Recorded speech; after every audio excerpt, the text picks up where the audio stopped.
mission with Christ Spirit. அதாவது கிறிஸ்துவின் ஆவியுடன் செய்யக்கூடிய அருட்பணி. கிறிஸ்துவின் ஆவியுடன் செய்யக்கூடிய அருட்பணி அல்லது ஊழியம் அப்படிங்கிற தலைப்பு நமக்கு கொடுக்கப்பட்டிருக்கு. இயேசு கிறிஸ்துவினுடைய பிறப்பு, அதாவது முதலாவது வருகை, அவருடைய வாழ்வு, அவருடைய ஊழியம், அவருடைய மரணம், அவருடைய உயிர்த்தெழுதல், இது எல்லாவற்றை பற்றியும் நம்ம என்ன இதில் பார்க்கிறோம். 4 நற்செய்தி நூல்கள், சுவிசேஷ நூல்களை நம்ம பார்த்து படிக்கிறோம் இல்லையா? அப்போ உயிர்த்தெழுந்த கிறிஸ்து தன்னுடைய சீடர்களுக்கு ஒரு கட்டளையை தருகிறார். உயிர்த்தெழுந்த பின்பதாக தன்னுடைய சீடர்களுக்கு, தன்னுடனே கூட பயணித்த அந்த மனிதர்களுக்கு அவர் என்ன பண்றார்? ஒரு கட்டளையை கொடுக்கிறார். இன்றைக்கு நம்ம வாசிக்க கேட்ட 3வது வேத பாடம் இல்லைன்னா நற்செய்தி வேத பாடம் மத்தேயு 28வது அதிகாரம் 19வது வசனம் 20வது வசனத்துல அந்த கட்டளை கொடுக்கப்பட்டிருக்கிறது. என்ன கட்டளை? நான் ஆரம்பிச்சேன்னா நீங்க சொல்லிட்டீங்க, உங்க எல்லாருக்குமே தெரிஞ்ச வசனம் தான். என்ன வசனம் அது?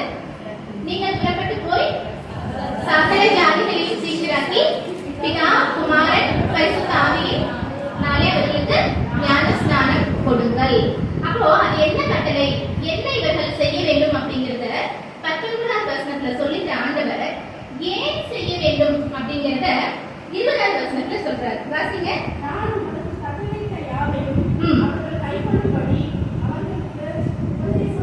போதும். நான் உங்களுக்கு கட்டளையிட்ட யாவையும் செய்யும்படி அவர்களுக்கு உபதேசம் பண்ணுங்கள். எவர்களுக்கு? யாரெல்லாம் ஆண்டவரை ஏற்றுக்கொண்டு அவருடைய சீஷர்களாக மாறுறாங்களோ அவங்களுக்கு. அதாவது ஞானஸ்நானம் பெற்ற பின்பு சீஷர்களாக மாறுகிறவர்கள் என்ன செய்யணும்? ஆண்டவர் கொடுத்த கட்டளைகள் எல்லாவற்றையும் என்ன பண்ணணும்? கடைபிடித்து செய்ய வேண்டும். அப்படி செய்யலைன்னா அது என்ன?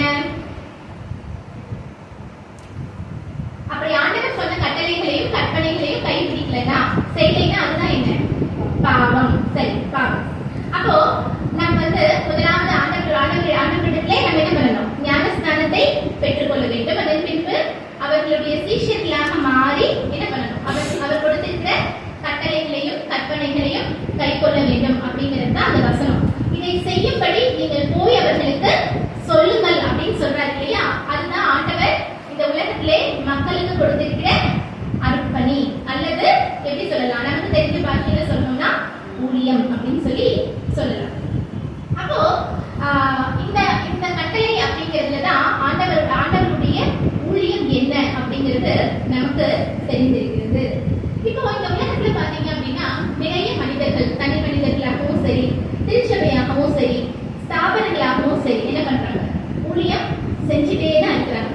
ஆனா இன்றைய தலைப்புல நம்ம 2 காரியங்களை கற்றுக்கொள்ளும்படியாக ஆண்டவர் நம்மை அழைத்திருக்கிறார். முதலாவது காரியம் என்ன அப்படின்னா, மெய்யான அருட்பணி அல்லது உண்மையான ஊழியம் அப்படின்னா என்ன? இரண்டாவது, கிறிஸ்துவினுடைய ஆவியை பெற்றுக்கொண்ட ஊழியம் எப்படி இருக்கும்? முதலாவது என்னங்க? 2 கேள்விக்கு நம்ம இந்த செய்தியின் வாயிலாக பதில் தேடும். முதலாவது கேள்வி, உண்மையான ஊழியம் என்றால் என்ன? மெய்யான அருட்பணி என்றால் என்ன அப்படின்னு சொல்லி நம்ம கற்றுக்கொள்ள வேண்டும். இரண்டாவது, கிறிஸ்துவின் ஆவியை பெற்றுக்கொண்ட ஒரு ஊழியனுடைய ஊழியம் எப்படி இருக்கும்? இந்த 2 கேள்விக்கும் இன்றைக்கு நாம் விடை கற்றுக்கொள்ள ஆண்டவர் நம்மை அழைத்திருக்கிறார். இப்போ இந்த கேள்விகளுக்கு பதிலளிக்கும் விதமாக நம்ம என்ன பண்ண போறோம் அப்படின்னா, நம்முடைய நிருப பாடம் 2வது வேத பாடத்துல நம்ம என்ன வாசிக்கிறோம்? அப்போஸ்தலர் 7வது அதிகாரம். அந்த அப்போஸ்தலர் 7வது அதிகாரத்தினுடைய உதவியோடு கூட இந்த 2 கேள்விகளுக்கு நம்ம என்ன பண்ண போறோம்? பதில் தேட போறோம். சரி, இப்ப மத்தேயு 28ல ஆண்டவர் உயிர்த்தெழுந்த ஆண்டவர் தன்னுடைய சீஷர்களுக்கு ஒரு கட்டளையை கொடுத்தார் அப்படின்னு சொல்லி பார்த்தோம். அந்த கட்டளை என்ன, ஏன் அதை செய்ய வேண்டும், எப்படி செய்ய வேண்டும், அதுதான் அருட்பணி அப்படிங்கறதெல்லாம் நம்ம பார்க்கணும் இல்லையா? இப்ப இந்த மத்தேயு 28ல இருந்து அப்படியே உங்களோட பார்வையை நடத்தினீங்கன்னா அடுத்து என்ன வரும்? மத்தேயுக்கு அப்புறம் என்ன இருக்கு? மார்க்குக்கு அப்புறம் என்ன இருக்கு? லூக்காக்கு அப்புறம் என்ன இருக்கு? இந்த 4மே என்னதான் சொல்லுது? சுவிசேஷம் தான். ஆனா ஆண்டவருடைய வாழ்க்கையையும் அவருடைய மரணத்தையும் உயிர்த்தெழுதலையும் தான் 4 புத்தகங்களும் சொல்லுது இல்லையா? அப்ப ஆண்டவருடைய உயிர்த்தெழுதலுக்கு அப்புறம் வர்றது என்ன? அப்போஸ்தலர் நடவடிக்கைகள் இல்லையா? அப்போ நாங்க இப்ப என்ன பண்ண போறோம்? மத்தேயு 28ல இருந்து அப்போஸ்தலர் நடவடிக்கைகளுடைய புத்தகத்துக்கு நம்ம என்ன பண்ண போறோம்? நம்மளுடைய கவனத்தை திருப்ப போறோம். இந்த அப்போஸ்தலர் அப்படிங்கிற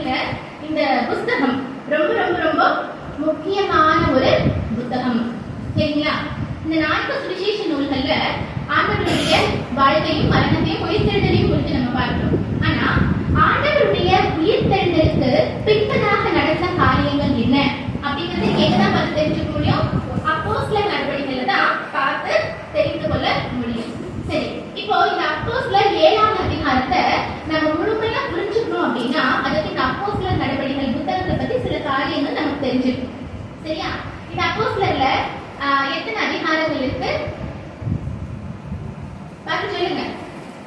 எத்தனை அதிகாரம் இருக்கு? பழைய எப்படி திருப்பீங்க? 28 அதிகாரம் இருக்கு. சரி, இது எழுதுறது யாரு? சரி, அம்மா சொல்லிருக்காங்க பவுல். வேற யாராவது சொல்லுங்க.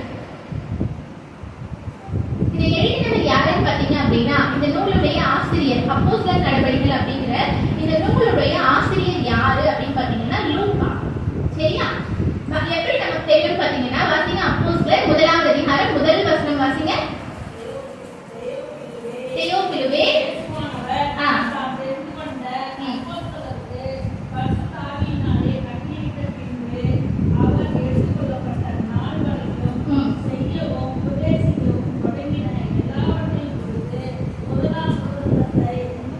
எதை உண்டு பண்ணினேன்?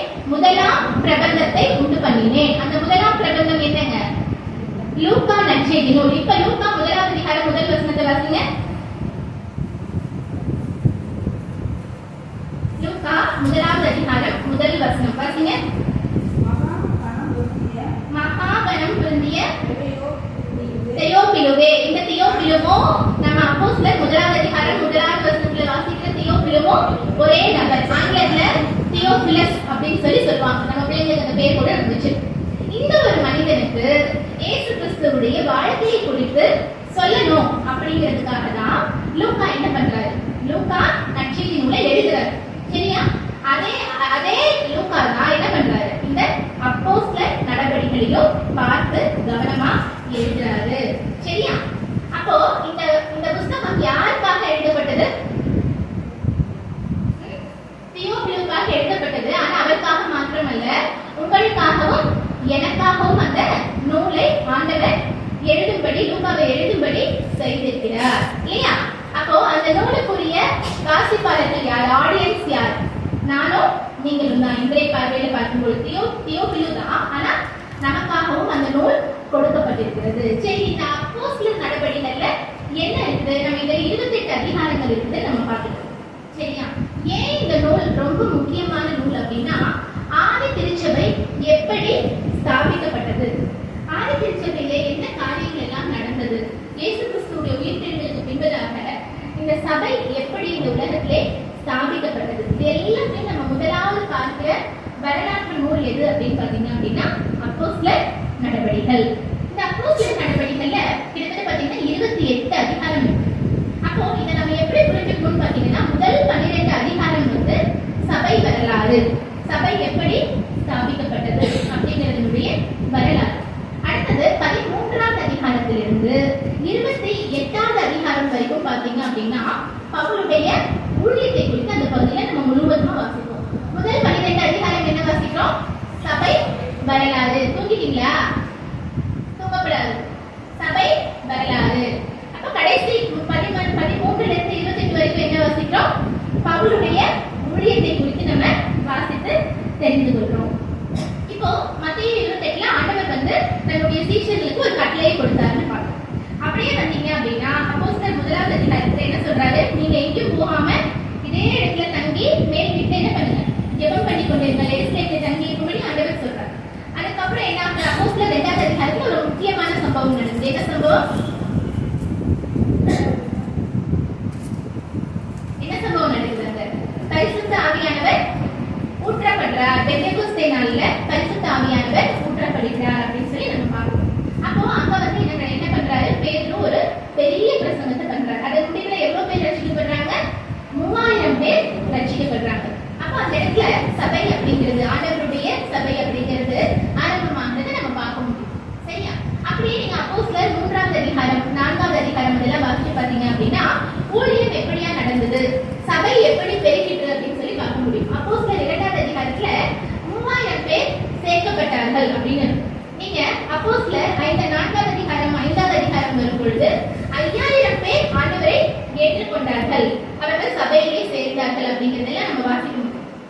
அப்போ இப்ப சபை பெருக ஆரம்பிக்குது அப்படின்னு சொல்லி நம்ம பார்க்க முடியும். அப்போ சபை பெருகும் பொழுது அடுத்து நடக்கிற சம்பவம் என்ன அப்படின்னு பாத்தீங்கன்னா, அப்போஸ்தலர் 6வது அதிகாரம் முதல் வசனத்தை வாசிங்க.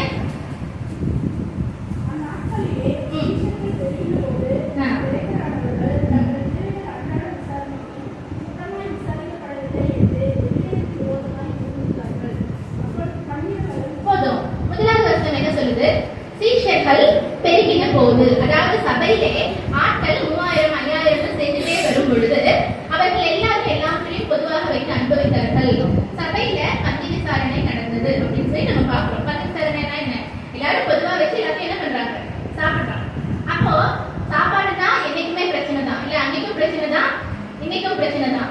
என்ன நடக்குது? பந்தி விசாரிப்புல ஒரு கூட்ட மக்கள் சரியா கவனிக்கப்படல அப்படின்னு சொல்லி ஒரு பிரச்சனை வருது இல்லையா? இன்னைக்கு நம்ம ஹார்வெஸ்ட்ல பிரியாணில எனக்கு பீஸ் கம்மி ஆயிடுச்சு, இல்ல எனக்கு ஒண்ணு கிடைக்கல, வெறும் சோறு தான் வந்துச்சு, ஒரு சில சண்டைகள் எல்லாம் வருது பாத்தீங்களா? அந்த சண்டை இன்னைக்கு மட்டும் இல்ல, அன்னையில இருந்தே இருந்துட்டே இருந்திருக்கு. சரி, அப்ப இந்த சண்டையை எப்படி நம்ம சரி செய்யலாம் அப்படின்னு பார்க்கும் பொழுது அப்போஸ்தலர்கள் என்ன பண்றாங்கன்னு பாத்தீங்கன்னா, ஒரு 7 பேரை பந்தி விசாரிப்புக்கு ஏற்படுத்துறாங்க. வாசிங்க அந்த வசனத்தை. 3வது வசனம் 4வது வசனம் வாசிங்க. ஆதலால் சகோதரரே, பரிசுத்த ஆவியும் ஞானமும் நிறைந்து நற்சாட்சி பெற்றிருக்கிற 7 பேரை உங்களில் தெரிந்து கொள்ளுங்கள், அவர்களை இந்த வேலைக்காக ஏற்படுத்துவோம். இந்த 7 பேர் என்ன பண்ணுவாங்க? பந்தி விசாரிப்பு செய்வாங்க அப்படின்னு சொல்லி சொல்றாங்க. இப்போ 5வது வசனம் வாசிங்க. இந்த யோசனை சபையார் எல்லாருக்கும் பிரியமாய் இருந்தது. அப்பொழுது விசுவாசமும் பரிசுத்த ஆவியும் நிறைந்தவனாகிய ஸ்தேவானையும் பிலிப்பையும், ஒரு சில மக்கள், நம்ம முதல்ல வாசித்த பேர் என்ன? ஸ்தேவான் இல்லையா? இன்னைக்கு நம்ம நிருப பாடம் 2வது பாடம் வாசிச்சோம். அப்போஸ்தலர் 7வது அதிகாரத்துல அங்க நம்ம யாரை குறிச்சுதான் வாசிச்சோம்? ஸ்தேவானை குறிச்சுதான் வாசிச்சோம். அப்போ இந்த ஸ்தேவான் அப்படிங்கிற மனுஷன் இந்த சபை பின்னணியில யாரும் தெரியறதுக்கான இவ்வளவு நம்ம இன்னைக்கு பார்த்துக்கிறோம் இல்லையா? அப்ப இந்த ஸ்தேவான் யாரு? பந்தி விசாரிப்புக்காக அப்போஸ்தலர்களால் ஏற்படுத்தப்பட்ட ஒரு மனுஷன். எல்லாருக்கும் சாப்பாடு சரியா போய் சேருதா அப்படின்னு சொல்லி பந்தி விசாரிக்கும்படியாக டைனிங் இன்சார்ஜ் அப்படின்னு சொல்லுவாங்க. அப்படியாக ஏற்படுத்தப்பட்ட மனுஷன் தான் யாருங்க? இந்த ஸ்தேவான். புரிஞ்சுச்சா? அப்போ இந்த ஸ்தேவானும் அவரோட கூட இருக்கிற மக்களும் பந்தி விசாரிப்பு செய்யறாங்க. அப்போ இவங்க எப்படி இருக்காங்க அப்படின்னு பாத்தீங்கன்னா, ரொம்ப தேவபக்தியும் பரிசுத்த ஆவியினாலே நிறைந்தவர்களும் ஆகிய நல்ல மனுஷர்களா இவங்க இருக்கிறாங்க அப்படின்னு சொல்லி நம்ம பார்க்கணும். சரி, இவங்க பந்தி விசாரிப்பு செய்து கொண்டே இருக்காங்க. அடுத்து ஒரு சம்பவம் நடக்குது. என்ன சம்பவம் நடக்குதுன்னா, வாசிங்க 6வது அதிகாரம் 8வது வசனம். ஸ்தேவான் விசுவாசத்திலும் வல்லமையிலும் நிறைந்தவனாய் ஜனங்களுக்குள்ளே பெரிய அற்புதங்களையும் அடையாளங்களையும் செய்தான். அடுத்த வசனத்தை நான் வாசிக்கிறேன், நீங்க கவனிங்க. அப்பொழுது லிபர்டீனர் எனப்பட்டவர்களின் ஆலயத்தை சேர்ந்தவர்களிலும் சிரேனிய பட்டணத்தாரிலும் அலெக்சாந்திரியா பட்டணத்தாரிலும் சிலிசியா நாட்டாரிலும் ஆசிய தேசத்தாரிலும் சிலர் எழும்பி ஸ்தேவானுடனே தர்க்கம் பண்ணினார்கள். இந்த ஸ்தேவான் ஆண்டவருடைய ஊழியத்தை பார்க்கும் பொழுது பரிசுத்தரிப்பு மாத்திரம் இல்ல, ஆண்டவருடைய ஊழியத்தையும் அவர் செய்தார். நம்ம இந்த பகுதியில் பார்க்கிறோம். அப்போ அப்படி அவர் ஊழியம் செய்யும் பொழுது என்ன நடக்குது? ஒரு பெரிய பிரச்சனை அவருக்கு எதிராக வருது. எல்லாரும் சேர்ந்து அவர் கூட என்ன பண்றாங்க? தர்க்கம் பண்றாங்க, சண்டை போடுறாங்க. அப்ப அடுத்து என்ன நடக்குதுன்னு பாருங்க. 10வது வசனம் நான் வாசிக்கிறேன் பாருங்க. அவன்னா யார்?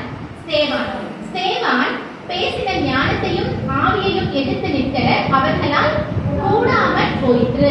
அப்பொழுது அவர்கள் மோசேக்கும் தேவனுக்கும் விரோதமாக இவன் தூஷண வார்த்தைகளை பேசுகிறோம் என்று சொல்லும்படியாக மனுஷரை ஏற்படுத்தினார்கள். என்ன பண்றாங்க? ஸ்தேவானுக்கு விரோதமாக பொய் சாட்சி சொல்லும்படி இவன் ஆண்டவரை பற்றி தூஷணமா பேசினான், யெகோவா தேவனை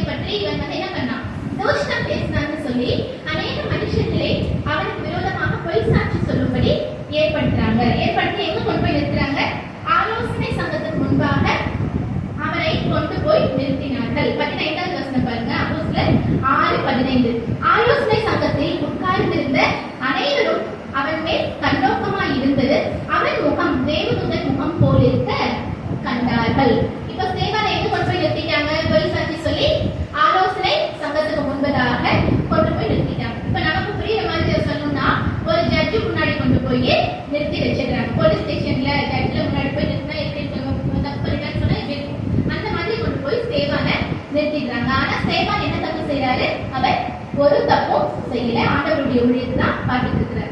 இப்போ தொடர்ந்து நடக்கிற சம்பவங்களை பாருங்க. அப்போஸ்தலர் 7வது அதிகாரத்துல அந்த ஆலோசனை சங்கத்துல இருக்கிற பிரதான ஆசாரியன் ஸ்தேவானை நோக்கி கேட்கிறாரு, காரியம் இப்படி இருக்கிறது அப்படின்னு சொல்லி அவர் கேட்கிறாரு. காரியம் இப்படி இருக்கிறதுன்னா என்ன அவர் கேட்கிறாரு? நீ தேவதூஷணம் சொன்னியா? இந்த மனுஷங்க எல்லாரும் வந்து என்ன சொல்றாங்க?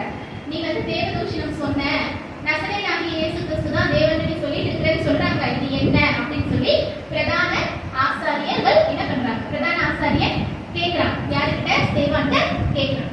சரியா? இந்த பிரதான ஆசாரியனும் சரி, அந்த ஆலோசனை சங்கத்தில் இருக்கிறவங்களும் சரி, ஸ்தேவானை சுற்றி இருந்தவர்களும் சரி, எப்படி அப்படின்னா யூத மார்க்கத்துல வெறி பிடித்தவர்கள், அதே போல யெகோவா தேவன் தான் தேவன் சொல்றவங்க, பிதாவாகிய தேவனை மாத்திரம் ஏற்றுக்கொண்டு இயேசு கிறிஸ்துவை ஏற்றுக்கொள்ளாதவர்கள். சரியா? நியாயப்பிரமாணத்துல ஊறி போனவங்க, நியாயப்பிரமாணத்தை நாங்க முழுமையா கடைபிடிக்கிறோம் சொல்றவங்க. ஆனா அவர்கள் யாரை அறியல? யாரை தெரிஞ்சு கொள்ளல? இயேசு கிறிஸ்துவை அவர்கள் தெரிந்து கொள்ளவில்லை. இந்த மக்களுக்கு தான் என்ன பண்றான் இந்த ஸ்தேவான்? அருமையான ஒரு பிரசங்கத்தை அப்போஸ்தலர் 7வது அதிகாரம் 2வது வசனம் 52வது வசனத்துல ஆரம்பிச்சு 53வது வசனம் வரைக்கும் சொல்றாரு. அப்போஸ்தலர் 7வது அதிகாரம் 2வது வசனத்துல இருந்து 53வது வசனம் வரைக்கும் நீங்க பாத்தீங்க அப்படின்னா ஸ்தேவான் ரொம்ப அழகான ஒரு பிரசங்கத்தை பண்றாரு. நீண்ட பகுதியில் ஒரு பெரிய பிரசங்கத்தை அவர் பண்றாரு. தன்னுடைய பிரசங்கத்துல அவர் எதை குறிச்சு பேசுறாரு அப்படின்னு பாத்தீங்கன்னா பழைய ஏற்பாட்டுடைய மொத்த வரலாறையும் அவர் பேசுறாரு. உங்களுக்கு பழைய ஏற்பாட்டை நீங்க வந்து ரொம்ப சுருக்கமா தெரிஞ்சுக்கணும், அந்த பழைய ஏற்பாட்டினுடைய வரலாற்றை வந்து ரொம்ப சுருக்கமா தெரிஞ்சுக்கணும் அப்படின்னா நீங்க இந்த அப்போஸ்தலர் 7வது அதிகாரம் 2ல இருந்து 53 வரைக்கும் வாசிச்சீங்கனாலே போதும். எல்லாரும் பத்தியும் பேசியிருப்பாரு. ஆபிரகாம், ஈசாக்கு, யாக்கோபு, யோசேப்பு, அதே போல யோசேப்புக்கு அப்புறம் வந்து மோசே என்னெல்லாம் செஞ்சாரு, அதுக்கப்புறம் எப்படி இவங்க வந்து கானான் தேசத்துக்கு போய் யோசுவா மூலமா நிலங்களை பெற்றுக் கொண்டார்கள் பேசியிருப்பாரு. அதுக்கப்புறம் வந்து தாவீது ராஜாவை பத்தி பேசியிருப்பாரு. கடைசியாக என்ன பண்ணியிருப்பாருன்னா நியாயப்பிரமாணத்தின் நிறைவேறுதலாக வந்த இயேசு கிறிஸ்துவை குறித்தும் அவர் பேசியிருப்பார். வாசிங்க 51வது அதிகாரம் 51வது வசனத்துல இருந்து வாசிங்க.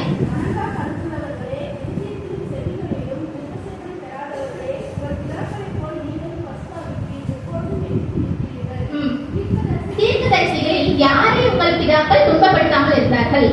நீதிபரனுடைய வருகையை முன்னறிவித்தவர்களையும் அவர்கள் கொலை செய்தார்கள். இப்பொழுது நீங்கள் அவருக்கு துரோகிகளும் அவரை கொலை செய்த பாதகருமாய் இருக்கிறீர்கள்.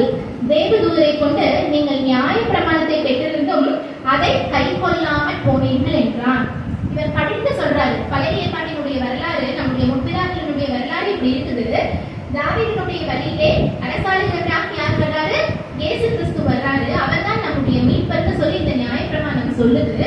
ஆனா நீங்க நியாயப்பிரமாணத்தை கை கொள்றேன்னு சொல்லிட்டு இருக்கிற நீங்க அவரை அடையாளம் காணாம என்ன பண்ணிட்டீங்க? அவரை சிலுவையில் அறைந்து அவரை கொலை செய்தீர்கள். நீங்கள் எல்லாம் யாரு? ஆண்டவருக்கு விரோதமாக பாவம் செய்தவர்கள். நீங்கள் எல்லாம் யாரு? துரோகிகள்னு சொல்றாரு. இன்னும் ஒரே ஒரு வசனத்தை அந்த 51 52 நான் மறுபடியும் வாசிக்கிறேன் பாருங்க. வணங்கா கருத்துள்ளவர்களே, இருதயத்திலும் செவிகளிலும் விருத்த சேதனம் பெறாதவர்களே, உங்கள் பிதாக்களை போல நீங்களும் பரிசுத்த ஆவிக்கு எப்பொழுதும் எதிர்த்து நிற்கிறீர்கள். தீர்க்கதரிசிகளில் யாரை உங்கள் பிதாக்கள் துன்பப்படுத்தாமல் இருந்தார்கள்? நீதிபரனுடைய வருகை. நீதிபரர் யாருங்க? நீதிபரர்னா யாரு? இயேசு கிறிஸ்து. நீதிபரனுடைய வருகையை முன்னறிவித்தவர்களையும் அவர்கள் கொலை செய்தார்கள். இப்பொழுது நீங்கள் அவருக்கு துரோகிகளும் அவரை கொலை செய்த பாதகருமாய் இருக்கிறீர்கள். தேவதூதரை கொண்டு நீங்கள் நியாயப்பிரமாணத்தை பெற்றிருந்தும் அதை கை கொள்ளாமல் போனீர்கள். இத சொன்னதுக்கு அப்புறம் தான் என்ன வருது? இவர் வந்து ஸ்தேவான் வந்து இந்த பிரசங்கத்தை பண்ணிட்டு நீங்க எல்லாம் பாவிகள்னு சொல்லி இவர்களை கண்டித்து உணர்த்துறாரு. அதை உணர்த்தும் பொழுதுதான் அதுக்கப்புறம் என்ன நடக்குதுங்கிறது தான் இன்றைக்கு நீங்க என்ன பண்ணீங்க? 2வது வேத பாடமா வாசிச்சீங்க. சரியா? இப்போ இவர் அந்த பாவத்தை கண்டித்து உணர்த்தினதுக்கு அப்புறம் என்ன நடக்குது? 54வது வசனம் பாருங்க. இவைகளை அவர்கள் கேட்ட பொழுது மூர்க்கம் அடைந்து அவனை பார்த்து பல்லை கடித்தார்கள். மூர்க்கம்னா என்ன? கோபம். கோபத்தினுடைய உச்சகட்டம் தான் மூர்க்கம் இல்லையா? அந்த மூர்க்கத்தினுடைய இன்னும் அடுத்த பகுதி தான் என்னது? பல்ல கடிக்கிறது. அதாவது என்ன சொன்னா இவங்களால ஸ்தேவான என்ன பண்ண முடியல, பொறுத்துக்கவே முடியல. அவ்வளோ ஒரு கோபம் வருது. இந்த பெரிய பிரசங்கத்தை ஸ்தேவான் பண்ணி முடிச்சு நீங்கள் எல்லாம் பாவிகள் அப்படின்னு சொல்லி சொன்னதுக்கு அப்புறம் இந்த மக்களுக்கு எப்படி இருக்கு? என்ன பண்றோம் பாருங்கன்னு சொல்லி என்ன பண்றாங்க? அவங்களுக்கு அப்படி ஒரு பெரிய கோபம் வருது.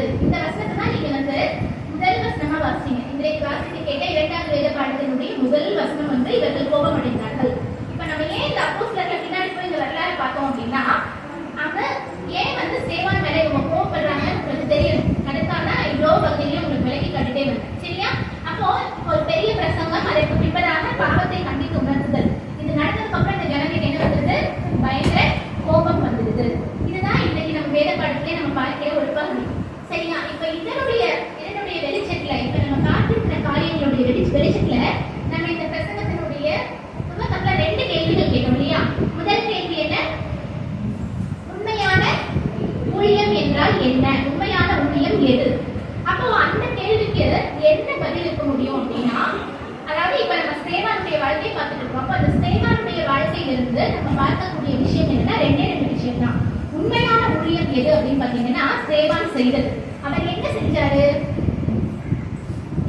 அவரு சொல்லுங்க, பரவாயில்ல சொல்லுங்க.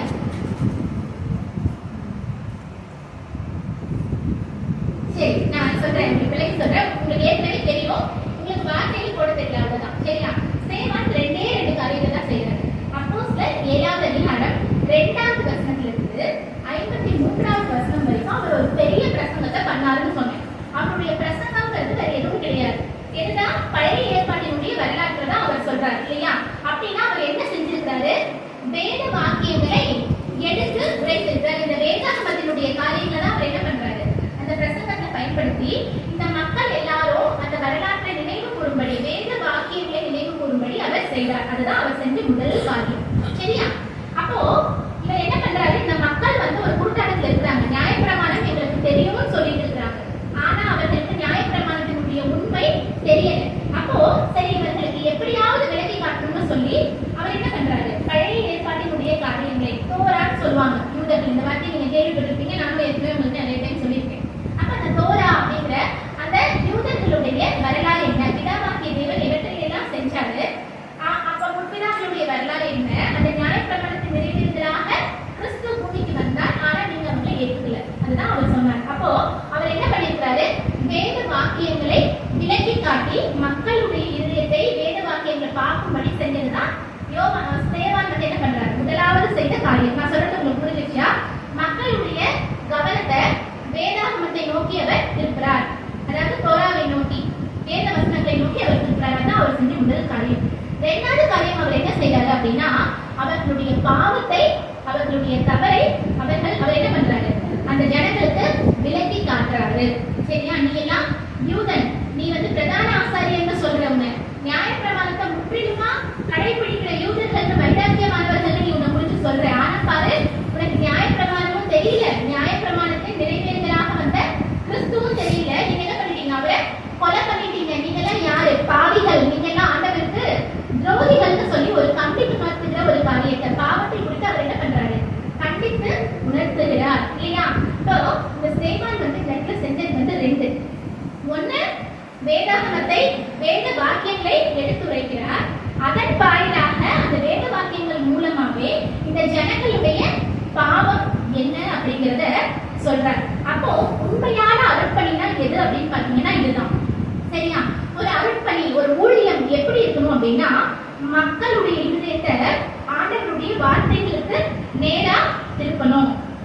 இப்ப இன்னைக்கு நீங்க இருக்கீங்க, இங்க ஒரு ஊழியம் நடைபெறுது அப்படின்னா அந்த ஊழியத்தின் நிறைவாக உங்களுடைய கவனம் எதை நோக்கி திரும்பணும்? ஆண்டவரையும் ஆண்டவருடைய வார்த்தைகளாகிய இந்த வேதாகமத்தையும் நோக்கி திரும்பணும். அதுதான் மெய்யான ஊழியத்தினுடைய முதல் படி. அப்போ அப்படி உங்களுடைய வேதாகமத்தை நீங்கள் பார்க்கும் பொழுது உங்களுக்கு என்ன தெரியும்? இந்த வேதாகமம் நமக்கு எதை காட்டுது? இயேசு கிறிஸ்துவை காட்டுது. ஆனா இந்த வேதாகமத்தை நீங்க உற்று கவனிக்கும் பொழுது, நீங்க ஒவ்வொரு வசனமா நீங்க வாசிக்கும் பொழுது அது ஒரு கண்ணாடி. சரியா? அந்த கண்ணாடியில நீங்க யாரை பார்க்கலாம்? கண்ணாடி பார்த்தீங்கன்னா யாரை பார்ப்பீங்க?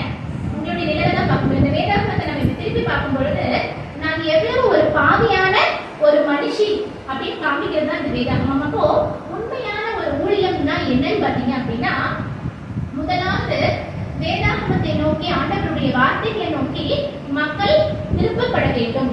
அந்த வேதாகமத்தை மக்கள் வாசிக்கும் பொழுதுதான், நான் வாசிக்கும் பொழுதுதான் இன்றைக்கு நான் எவ்வளவு பெரிய பாவிங்கிறத நான் உணர முடியும். நான் பாவிங்கிறத உணர்ந்தாதான் இயேசு கிறிஸ்து எனக்கு வேணும், அவருடைய ரத்தத்தினால்தான் நான் மீட்கப்பட்டு பாவம் கழுவப்பட முடியுங்கிற எண்ணமே வரும். இல்லைன்னா நம்மள யார் ஆயிடுவோம்? நம்மளுக்கு ரொம்ப சுயநீதி உண்டு இல்லையா? என்றைக்குமே நம்மளுக்கு நம்ம என்ன பண்ணுவோம்? வழக்கறிஞர்கள் அடுத்தவர்களுக்கு நியாயாதிபதி இல்லையா? நம்ம அப்படித்தானே? நம்மளுடைய தப்பு எதுவுமே நமக்கு தெரியாது. ஆனா அடுத்தவங்க ஒன்னுடா தப்பு சின்னதா இருந்தா கூட நம்மளுக்கு தெரியும். அப்போ நம்முடைய தப்புகளையும் தவறுகளையும் நம்ம எங்க இருந்து போய் கண்டுபிடிக்க முடியும்? இந்த வேதாகமத்தை பார்த்து தான் கண்டுபிடிக்க முடியும். அப்போ நம்மளுடைய கேள்விக்கான முதல் பதில் என்ன? முதல் கேள்விக்கான பதில் 2. ஒரு உண்மையான ஊழியம் மக்களை எதை நோக்கி திருப்ப வேண்டும்? ஆண்டவருடைய வார்த்தைகளாகிய இந்த வேதாகமத்தை நோக்கி திருப்ப வேண்டும். அந்த வேதாகமத்தை நோக்கி திரும்புகிற நாம் யாரும் என்ன பண்ணணும்? நாம் பாவி, எனக்கு கிறிஸ்து தேவை அப்படிங்கிறது உணரணும். சரியா? அதுதான் இந்த ஊழியத்தினுடைய பிரதானம். இந்த ஊழியத்தினுடைய மையம் என்னை தவிர்த்து வேற எதுவுமா இருக்கிறதுக்கான வாய்ப்பே இல்லை. இப்ப சேவானுடைய வாழ்க்கையிலிருந்து நம்ம இதை பார்த்தோம். ஒவ்வொரு ஊழியக்காரர்களுடைய வாழ்க்கையிலிருந்தும் இதே காரியத்தை தான் நம்ம எடுத்து பார்க்க முடியும். நீங்க போய் எந்த ஊழியனுடைய வரலாற்று வேணாலும் எடுத்து வாசி பாருங்க. அவர்கள் செய்தது 2 காரியம் தான். ஒன்று, வேதாகமத்தை நோக்கி மக்களை திருப்பின காரியம். 2வது, அவர்கள் பாவிகள், கிறிஸ்து அவர்களுக்கு தேவை அப்படின்னு அவர்கள் புரிய வைத்ததுதான் அவர்கள் செய்திருக்கிற காரியம். அப்ப மெய்யான ஊழியம் அப்படிங்கிறது இதுதான். சரி, இன்றைக்கு நடந்து கொண்டிருக்கிற ஊழியங்கள் எப்படின்னு இருக்கு? இன்றைக்கு நடந்து கொண்டிருக்கிற ஊழியம் எப்படி இருக்கு? இப்படிதான் இருக்கா? இருக்கா? யாராவது ஒருத்தங்க ஆண்டவரை நோக்கி மக்களை திருப்பாமல் அவர்களை நோக்கி திருப்பினாங்கன்னா என்ன? அது ஊழியமே கிடையாது. அது பாவம்ங்கிறது அடுத்ததுதான். ஆனா அது ஊழியமே இல்லை. சரியா? எந்த ஒரு ஊழியமாக இருந்தாலும் சரி, எந்த ஒரு திருச்சபையாக இருந்தாலும் சரி, எந்த ஒரு ஸ்தாபனமாக இருந்தாலும் சரி, மக்களை ஆண்டவரை நோக்கி ஆண்டவருடைய வார்த்தைகளை நோக்கி திருப்பதுதான் அவர்களுடைய வேலையை ஒழிய தம்மை நோக்கி பார்க்கிறது கிடையாது. சரியா? எனக்கு பிரச்சனைனா என்ன பண்றோம்? உடனே வேதாகமத்துக்கு போறோமா, முட்டிங்கால் போடுறோமா? எல்லாருக்கும் ஒரு ஊழியக்காரர் இருப்பாரு. பிரச்சனையா? உடனே அது போனேன் ஊழியக்காரர் சொன்னா, ஐயா பிரச்சனை, அம்மா பிரச்சனை, ஜெபம் பண்ணுங்க. அதுக்காக இவ்வளவு வருஷம் சபையில பிளான் வச்சிருக்காரு. எனக்கு பிரச்சனைனா நம்ம என்ன பண்ணணும்? முதல்ல முழங்கால் போடணும். அடுத்து என்னுடைய வேதாகமத்துக்கு போய் ஆண்டவர் எனக்கு என்ன சொல்றாருன்னு நான் பார்க்கணும். அதை விட்டு நம்ம இன்னைக்கு என்ன செஞ்சு கொண்டிருக்கிறோம்? இந்த ஊழியங்கள் நம்மளை என்ன செய்ய வச்சிருக்கு? என்னுடைய நோக்கம் இன்னைக்கு எந்த ஒரு ஊழியத்தையோ ஒரு நிறுவனத்தையோ குறை சொல்வது இல்லை. சரியா? ஆனா உண்மையான ஊழியம் எதுன்னு ஆண்டவருடைய சபையில இத்தனை வருஷமா இருந்த நமக்கு கட்டாயம் தெரிஞ்சிருக்கும். அது தெரியலன்னா அதுதான் பாவம் இல்லையா? இன்றைக்கு 24 மணி நேர ஜெப சேவை. என்னுடைய ஜெப வீரர்கள் 24 மணி நேரம் உங்களுக்காக காத்திருக்கிறார்கள். போன் பண்ணுங்க. எதுக்கு? பழைய ஏற்பாட்டின் காலமா இது? நமக்கு இருக்கிற ஒரே மத்தியஸ்தர் யாரு? இயேசு கிறிஸ்து. அவர் நம்ம கூட இருக்கும்போது நமக்கு இருக்குங்க மத்தியஸ்தர் இல்லையா? அதே போல இன்றைக்கு நிறைய ஊழியர்கள் என்ன பண்றாங்க? தங்களை நோக்கிதான் மக்களை திருப்பிக் கொண்டிருக்கிறார்களே ஒழிய ஆண்டவரையோ அவருடைய வார்த்தைகளை நோக்கி திருப்புவதே இல்லை. அது அவர்களுக்கு பாவம் அப்படிங்கிறது வேற. ஆனா அந்த ஊழியர்களை ஒருவேளை நீங்க பின்பற்றிட்டு இருந்தீங்கன்னா அது உங்களுக்கு பெரிய பாவம். உங்களுடைய கவனம் எப்பொழுதும் யாரை நோக்கி இருக்கிறோம்? கடவுளையும். நம்முடைய கண்கள் கண்ணோக்கமா இருக்க வேண்டியது ஆண்டவரையும் அவருடைய வார்த்தைகளையும் மாத்திரம் தானே ஒழிய எந்த ஒரு ஊழியத்தையோ ஊழியக்காரனையோ ஊழியக்காரையோ எந்த ஒரு ஸ்தாபனத்தையுமோ அல்ல. நிச்சயமா கிடையாது. அதுக்காக நம்ம யார் கூடயும் சேர்ந்து ஜெபம் பண்ணக்கூடாதானா? அப்படி கிடையாது. பண்ணலாம். தாராளமா நம்மளுடைய கவலைகளையும் கஷ்டங்களையும் நமக்கு தெரிந்த மக்களோடு கூட பகிர்ந்து கூட நம்ம சேர்த்து ஜெபிக்கலாம். ஆனா பிரச்சனை என்னன்னா, முதலாவது நம்ம முட்டிங்கால் போடுறோமா, இல்ல நம்ம பிரச்சனை இன்னொருத்தங்க தலையில தூக்கி வச்சு அவங்கள ஜெபிக்க சொல்றோமாங்கிறது தான் பிரச்சனை. சரியா? இப்போ உங்க பிள்ளைக்கு உடம்பு சரியில்லை, நீங்க வைத்தியம் பார்ப்பீங்களா? இல்ல உங்க பிள்ளைய அப்படியே வச்சு பக்கத்துக்காரங்களை கூப்பிட்டு என் பிள்ளைக்கு காய்ச்சல்பா, ஒரு 104 டிகிரி அடிக்குது, ஒரு கத்தி வச்சு கொடுத்துரு, நான் பக்கத்துல எனக்கு ஒரு கல்யாணம் நான் போயிட்டு வரேன், நீங்க போவீங்களா? போயிட்டீங்களா? அப்படி அப்ப உங்க பிரச்சனையும் அப்படித்தானே. உங்க பிரச்சனை உங்களுக்கு பிரதானமா இல்ல அவங்களுக்கு பிரதானமா? உங்களுக்கு தான் பிரதானம். அப்ப யார் ஜெபிக்கணும்? நீங்க தான் ஜெபிக்கணும். அப்ப இனிமேல் போன் போடுவீங்களா? சரி, போட்டீங்கன்னா அதுக்கப்புறம் உங்களுக்கு நீங்க கேட்காம இருந்தீங்கன்னா தப்பிச்சிட்டீங்க, கேட்டீங்கன்னா மாட்டிட்டீங்க. சரியா? இன்னைக்கு அடுத்து செய்யறது இன்னொரு காரியம் என்ன அப்படின்னா, இந்த வேதாகமம் மாத்திரம் தான் நம்மளுடைய பாவத்தை கண்டித்து உணர்த்தும். என்னுடைய வாழ்க்கையில என்ன பாவம் இருக்குதுன்னு அந்த வேதாகமத்துல இருந்து தான் தெரிஞ்சுக்க முடியும். இந்த அடுத்து காட்டும் கண்ணாடி, அடுத்து காட்டும் பழிக்கும்பாங்க. நம்மளுடைய பாவத்தை தெளிவா காட்டக்கூடியது அந்த வேதம். ஆனா இன்னைக்கு ஏதாவது ஒரு ஊழியக்காரராவது நீ பாவின்னு சொல்றாங்களா? சபையில சேர்ந்ததுனாலே நீங்க பாவம் இல்லாதவங்க என்ன? நான் பரம்பரை கிறிஸ்தவன், இத்தனை வருஷமா நான் இந்த சர்ச்சில் மெம்பரா இருக்கிறேன், இந்த சர்ச்சுக்கு நான் எத்தனை செஞ்சிருக்கிறேன், ஆனா நான் என்ன பாவம் இல்லைன்னு சொல்ல முடியுமா? நிறைய பேர் அப்படிதான் நினைச்சுக்கோங்க. அப்படி கிடையாது. பாருங்க, நம்ம எல்லாருமே பாவிகள். நிச்சயமா இயேசு கிறிஸ்து அனுதினமும் நமக்கு தேவை. ரட்சிப்பு அப்படிங்கிறது ஒரு நாள் கிடையாது, ஒரு நாள் நடக்கிற ஒரு விஷயம் கிடையாது. அது நம்மளுடைய வாழ்நாள் முழுக்க நடக்கிற ஒரு விஷயம். மனுஷங்களாகி நாம ஒரு முறை இப்ப இங்க திருவிருந்து ஆண்டவருடைய பந்தியில பங்கேற்று பாவமன்னிப்பு பெற்றுக்கொண்டு போறோம். ஆனா நம்ம பாவமே பண்றது இல்லையா? நீங்க எப்படி எனக்கு தெரியாது, நானும் போய் மறுபடியும் பாவம் பண்ணிருக்கேன். அப்போ அனுதினமும் எனக்கு கிறிஸ்து தேவை. நான் பாவியா இருக்கிறேன். இந்த உலகத்தில் என்னுடைய கடைசி நாள் வரைக்கும், கடைசி நிமிஷம் வரைக்கும், நான் சாகிற வரைக்கும் எனக்கு கிறிஸ்து தேவை அப்படிங்கிற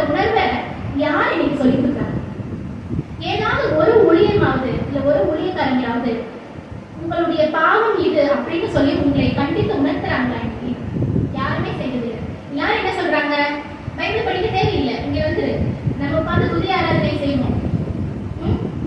இல்லைன்னா என்ன பண்ணலாம்? டான்ஸ் ஆடலாம், பாட்டு பாடலாம். ஒரு ஊழியக்காரர் சொல்றாரு, நான் வந்து டான்ஸ் ஆடினா போதும், அது வந்து வேர்ஸ் விட பெருசு. அப்படியா? இன்னைக்கு எத்தனை பேர் அந்த மாதிரியான மனுஷங்களை பின்பற்றி போறாங்க? யாரும் உங்களுக்கே தெரியும், நான் பேரெல்லாம் சொல்ல விருப்பப்படலை. 24 மணி நேரம் பாட்டு பாடினா போதும், எந்நேரமும் வந்து நான் ஸ்தோத்திர பலி மட்டும் சொன்னா போதும். அப்ப ஆண்டவருடைய வார்த்தை என்ன, ஆண்டவர் யாருன்னு உங்களுக்கு எப்படிங்க தெரியும்? உங்களுடைய பாவம் என்னங்கிறது உங்களுக்கு எப்படி தெரியும்? தெரியவே தெரியாது, வாய்ப்பே கிடையாது. அப்போ ஒரு ஊழியன் வந்து மக்களுடைய பாவத்தை கண்டித்து உணர்த்தாமல் இருந்தால் அது ஒரு ஊழியமே அல்ல. ஏன்னா இந்த பாவத்திலிருந்து நீங்க விடுதலை பெற்றாதான் நீங்க எங்க போக முடியும்? ஆண்டவருடைய சன்னிதானத்துக்கு பரலோகத்துக்கு போக முடியும் இல்ல?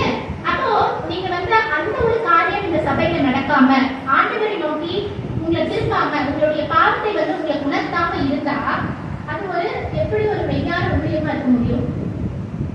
அப்ப வந்து சில மனிதர்கள், சில ஊழியர்கள், சில ஸ்தாபனங்கள் தப்பு பண்றாங்களா? பண்றாங்களா?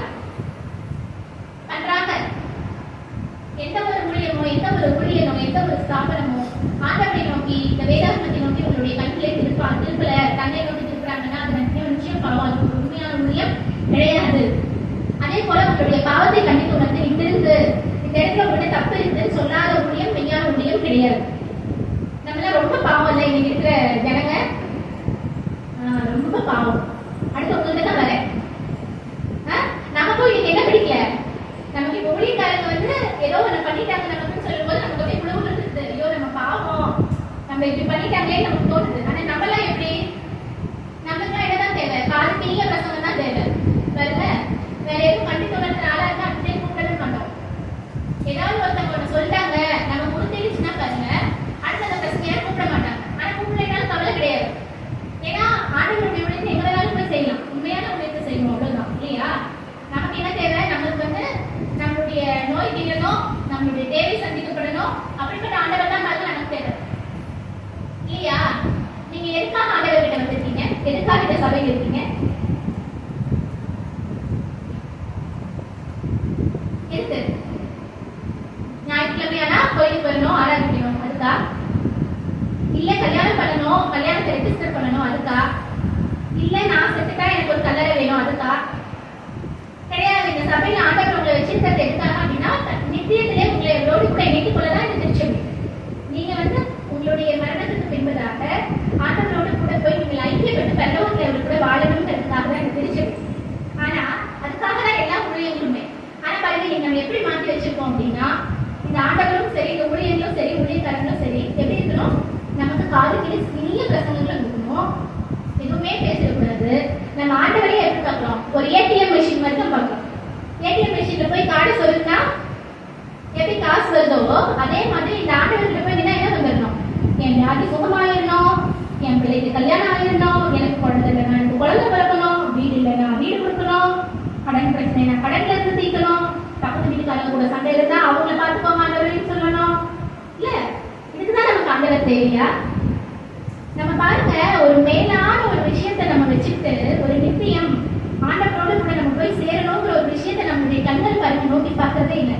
எந்நேரமும் இந்த அழகி, இப்ப நான் இன்னைக்கு செத்துட்டேன்னு வைங்க, 4 மணி நேரம் கழிச்சு என்னுடைய உடல் நாட ஆரம்பிச்சு, அதுக்கப்புறம் வந்து எனக்கு என்ன ஆயிருந்தா என்ன, எனக்கு அதை பத்தி ஒன்றும் தெரிய போகுது. ஆனா என்னுடைய ஆத்மா நித்தியத்துல இருக்கா பாதாளத்துல இருக்கான்னு அதுக்கு நல்லா தெரியும். என் உடம்புக்கு தான் வழி போகும். என்னுடைய ஆத்மாவுக்கு ஒன்னா நித்திய பரலோகம், இல்லைன்னா நித்திய பாதாளம், நித்திய ஆக்கினேன். ஆனா அதை பத்தி எனக்கு கவலையே இல்லை பாருங்களேன். எனக்கு இந்த உலகத்துல என்ன தேவையோ அது மட்டும்தான் என்னுடைய கவலை. அதுக்காகதான் எனக்கு ஆண்டவர் தேவை. நம்முடைய தேவைகளை அவர் சந்திப்பார். ஆனா நம்முடைய கண்கள் எதை நோக்கி பார்த்து கொண்டிருக்கிறதுங்கிறது தான் இன்னைக்கு. சரி, ரொம்ப சுருக்கமா முடிச்சிடலாம். 2 காரியம் தான். முதலாவது காரியத்துக்குரிய மெய்யான அர்ப்பணை ஊழியம் என்றால் என்ன? பதில் 2 தான். ஒன்று, உங்களை வந்து என்ன பண்ணணும்? வேதாகமத்தை நோக்கி திருப்ப வேண்டும், ஆண்டவரை நோக்கி திருப்ப வேண்டும், ஆண்டவருடைய வார்த்தைகளை நோக்கி திருப்ப வேண்டும். 2வது, உங்களுடைய பாவத்தை குறித்து கண்டித்து உணர்த்துகிற ஊழியமாக அந்த ஊழியம் இருக்க வேண்டும். அடுத்து நம்ம 2வது ஒரு கேள்வி நம்ம கேட்டோம். என்ன கேள்வி? கிறிஸ்துவின் ஆவியை உடைய ஊழியனுடைய அர்ப்பணி எப்படி இருக்கும் இல்லையா? இப்ப வந்து உண்மையான அர்ப்பணியா நம்ம என்னன்னு பார்க்கணும். அப்போ ஆண்டவருடைய கிறிஸ்துவுடைய ஆவியை, பரிசுத்த ஆவியானவரை உண்மையாலுமே பெற்றுக்கொண்ட ஒரு ஊழியக்காரனுடைய ஊழியம் எப்படி இருக்கும்? இந்த கேள்வி நம்ம கண்டுபிடிச்சிட்டா அப்படிதான் முடிஞ்சது. நம்ம என்ன பதில் சுருக்கமா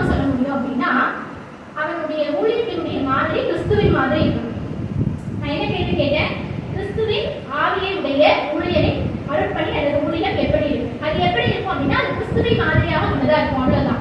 இது வந்து நிறைய பதில்கள் இருக்கு. ஆனா இன்றைக்கு நம்ம யாரை குறிச்சு பார்க்கிறோம்? ஸ்தேவானை குறிச்சு தான் பார்க்கிறோம். ஸோ அதுல இருந்தே நம்ம பார்த்து முடிச்சிடலாம். அப்போ ஸ்தேவானுடைய வாழ்க்கையிலிருந்து நம்ம பார்க்கும் பொழுது அந்த ஊழியனுடைய ஊழியம் எப்படி இருக்கும் அப்படின்னா பயம் இல்லாமல் இருக்கும். இந்த ஸ்தேவான் எங்க போய் நிற்கிறாரு? ஆலோசனை சங்கத்துக்கு முன்பதாக போய் நிற்கிறாரு. ஆலோசனை சங்கம் வந்து அவரை என்ன வேணாலும் பண்ணலாம், சரியா? அவரை வந்து கல்லெறிஞ்சு கொலை செய்யலாம், அதுதான் உச்சபட்ச தண்டனை. ஊரை விட்டு ஒதுக்கி வைக்கலாம், என்ன வேணாலும் செய்யலாம். ஆனா இந்த மனுஷனுக்கு பாருங்க எந்த ஒரு பயமும் கிடையாது. தான் என்னத்தை செய்யணும்னு ஆண்டவர் அவருக்கு சொன்னாலோ அதை செய்யறாரு. இயேசு கிறிஸ்துவும் அதே மாதிரிதான். நீங்க இயேசு கிறிஸ்துவ பாத்தீங்க அப்படின்னா ஸ்தேவான் யாரை பின்பற்றினார்? இயேசு கிறிஸ்துவ தான் பின்பற்றினார். இயேசு கிறிஸ்துவ வந்து எப்படியெல்லாம் கொலை செய்ய வகை தேடினார்கள் இந்த பரிசேயர்கள், சதுசேயர்கள் இல்லையா, இந்த பிரதான ஆசாரியர்கள் அவருடைய 3 வருட ஊழியத்துல எப்படியெல்லாம் அவரை கொள்றதுக்கு வகை தேடினாங்கன்னு நம்ம பார்த்துட்டே தான் இருந்தோம் நம்மளுடைய சுவிசேஷ நூல்கள். ஆனா அவங்க எந்த பயமும் இல்லாம எந்த சமரசமும் இல்லாம தன்னுடைய பிதாவுடைய வார்த்தைகளை சொல்லி மக்களை என்ன பண்ணாங்க? கண்டித்து உணர்த்தினார். அவருடைய பிரசங்கமே என்னதான்? மனத்திருப்புதலுக்கு நேராக தான் பிரசங்கம் பண்ணார் இல்லையா? மனத்திருப்புகள் பரலோக ராஜ்யம் சமீபத்தில் இருக்கிறது அப்படின்னு தான் அவர் சொன்னார். அது மனிதர்களை பாவத்திலிருந்து ரட்சிக்கும்படிதான் கிறிஸ்து வந்தார். அந்த வேலையை அவர் சரியா செய்தார். பயம் இல்லாம சமரசம் இல்லாம செய்தார். இந்த ஸ்தேவானும் அதே மாதிரி தான் செஞ்சார். அதே மாதிரி பாத்தீங்க அப்படின்னா நம்ம ஏற்ற நேரத்துல சரியான வார்த்தைகளை மக்களுக்கு கொண்டு போய் அந்த ஸ்தேவான் சொல்றாரு இல்லையா? அவர் ஏன் வந்து ஆலோசனை சங்கத்துக்கு முன்பதாக நிற்க சொல்லும் பொழுது அவரை வந்து நீ இப்படி செஞ்சியான்னு கேட்கும் பொழுது அவர் என்ன வேணாலும் பேசிக்கலாம். நம்மளா இருந்தா என்ன சொல்லுவோம்? இல்ல நான் அப்படிலாம் செய்யல, நான் வந்து இயேசு கிறிஸ்துவ குறிச்சுதான் பிரசங்கம் பண்ணேன், நீங்க சொல்ற மாதிரி நான் தேவதூஷணம் எல்லாம் சொல்லல அப்படியே ஸ்தேவான் பதில் சொன்னாரு. அவர் அந்த இடத்துல தனக்கு கிடைத்த ஒரு வாய்ப்பை என்ன பண்றாரு? ஒரு பிரசங்கமாக மாத்துறாரு. இயேசு கிறிஸ்துவும் பாத்தீங்கன்னா இதையேதான் செஞ்சுட்டே வந்திருப்பார். இதுல அவர் வந்து இன்னொரு விஷயமும் செய்வாரு. என்ன அப்படின்னா பூசி ஒழுங்காம பேசுவார். பிரசங்கம் பண்ணி முடிச்சிருப்பாரு. முடிக்கும் பொழுது அவர் சொல்வாரு, நீ துரோகி, நீ பாவி, நீ வந்து இயேசு கிறிஸ்துவ தான் நியாயப்பிரமாணத்தை நிறைவேறுறது தெரியாம அவர் என்ன பண்ணிட்டாங்க? அவரை வந்து சிலுவையில தூக்கி கொலை பண்ணிட்டா, நீ எல்லாம் கொலைக்காரன்னு சொல்லுவார். இதுல ஏதாவது ஒரு சமரசம் இருக்கா? நம்மளா இருந்தா என்ன சொல்லுவோம்? நீங்க உங்ககிட்ட கொஞ்சம் தப்பு இருக்குது, நீங்க ரொம்ப நல்லவங்க தான், ஆனா கொஞ்சம் திருந்திட்டீங்கன்னா நான் திருந்திங்கன்னு கூட பாருங்க சொல்ல மாட்டோம். இதை செஞ்சா நல்லா இருக்கும், பூசி நல்லா மொழுகுவோம், சாணி போட்டு பூசி மொழுகிற மாதிரி நல்லா மொழுகுவோம், சொல்லவே மாட்டோம் பாருங்க. ஆனா அவர் என்ன சொல்றாரு? நேரடியா சொல்றாரு, நீ துரோகி, நீ பாவி, நீ கொலைகாரன். யாரை பார்த்து சொல்றாரு? அதிகாரத்தினுடைய உச்சகட்டத்துல உட்கார்ந்து இருக்கிற மக்களை பார்த்து அவர் சொல்றாரு. அவளையே படல அதை பார்த்து அவரு. அதே மாதிரி எந்த ஒரு கஷ்டமும் அவருக்கு இல்லை அதை சொல்றதுல. நீங்க அதை போய் நல்லா மறுபடியும் வாட்சி பண்ணுங்க, அப்பதான் நான் சொல்றது உங்களுக்கு புரியும். எந்த சமரசமும் இல்லாம வார்த்தைகளை சொல்லி அவர் வந்து என்ன பண்ணிருப்பாரு? கண்டித்து உணர்த்தி இருப்பார். அப்போ ஒரு ஊழியர் வந்து இதை செய்யும் பொழுது அவனுடைய வாழ்க்கை வந்து எப்படி வேணாலும் இருக்கலாம். ஒருவேளை அவர் வந்து வாழலாம், இல்லைன்னா மறக்கலாம். ஆனா இந்த ஸ்தேவானுடைய வாழ்க்கையில அவருக்கு மிகப்பெரிய ஒரு ஆசீர்வாதம் இருந்தது. எந்த ஒரு ஊழியக்காரருக்கும் இல்லாத ஒரு ஆசீர்வாதம். வாசிங்க அந்த வசனத்தை. அப்போஸ்தலர் 7வது அதிகாரம். ஒரே நிமிஷம் நானும் தெரிவிக்கிறேன். 7வது அதிகாரத்துல நீங்க 55வது வசனத்தை வாசிங்க. ஸ்தேவான் பரிசுத்த ஆவியினாலே நிறைந்தவனாய் வானத்தை அண்ணாந்து பார்த்து தேவனுடைய மகிமையும் கண்டார். ஒரே நிமிஷம், அந்த இடத்துல 4 விஷயம் நடக்குது ஸ்தேவான், சரியா? முதலாவது அவர் எதை பார்க்கிறாரு? வானங்கள் திறக்கிறத பார்க்கிறாரு. இங்க வந்து நம்ம தமிழ்ல வானங்கள் இருக்கு, ஆனா அதனுடைய உண்மையான அர்த்தம் என்னன்னா பரலோகம் திறக்கிறதை அவர் பார்த்தார், சரியா? பரலோகம் திறக்கப்படுது. ஸ்தேவான் வந்து இன்னும் மறிக்கல, உயிரோடு இருக்கிறாரு. இந்த கண்களோடவே அவர் என்ன பண்றாரு? பரலோகம் திறக்கப்பட்டதை பார்க்கிறார். அடுத்தது பாருங்க, அவர் தேவனுடைய மகிமையை கண்டார். 55வது வருஷத்துல அவர் வானத்தை அண்ணாந்து பார்த்து தேவனுடைய மகிமை, அதை நம்மளால பார்க்க முடியுமா? இந்த கண்ணை வச்சு அதை பார்க்க முடியுமா? என்னால முடியாது. உங்களால முடியுமோ என்னவோ எனக்கு தெரியாது. முடியாதா? சரி, அம்மா முடியாதுங்கிற நிச்சயமா அதை பார்க்க முடியாது. எவ்வளவு பெரிய ஆசீர்வாதம்ல! வானங்கள் திறக்கப்பட்டு பரலோகம் திறக்கப்பட்டு தேவனுடைய மகிமையை அவர் பார்க்கிறார். அது மாத்திரம் இல்ல, அடுத்தது பாருங்க, தேவனுடைய வலது பரிசுத்தில். தேவன்னா யாரு? பிதாவாகிய தேவன். பிதாவை ஒருவனும் ஒருபோதும் கண்டு அவர் உயிரோடு இருந்தது இல்லை அப்படின்னு சொல்லி நம்ம வேதாகமத்துல வாசிக்கிறோம். இந்த மனுஷன் இந்த உடம்புலயே என்ன பண்றாரு? பிதாவாகிய தேவனை பார்க்கிறார். அதை மாத்திரம்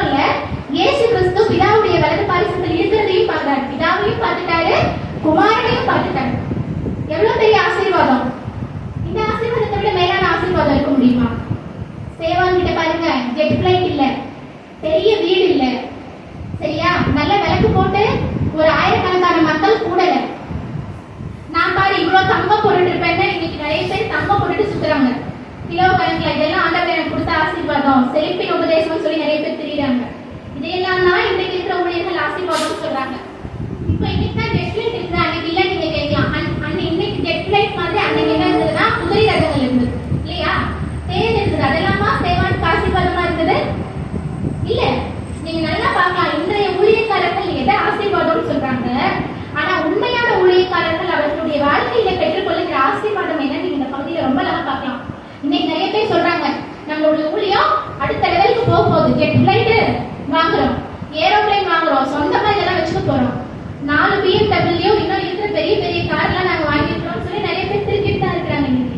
ஆனா பாருங்க, இந்த சேவனுடைய ஆசீர்வாதம் என்ன? பரலோகத்தை, தேவனுடைய மகிமையை, பிதாவாகிய தேவனை, குமாரனாகிய கிறிஸ்துவை காண்கிற ஆசீர்வாதம். சரி, இப்ப நீங்க சொல்லுங்க, எது ஆசீர்வாதம்? ஜெட் லைட்டா இதுவா? ஆண்டவரை பார்க்கறதுதான். அப்ப உங்களுடைய கண்கள் இனிமே எதை தேடணும்?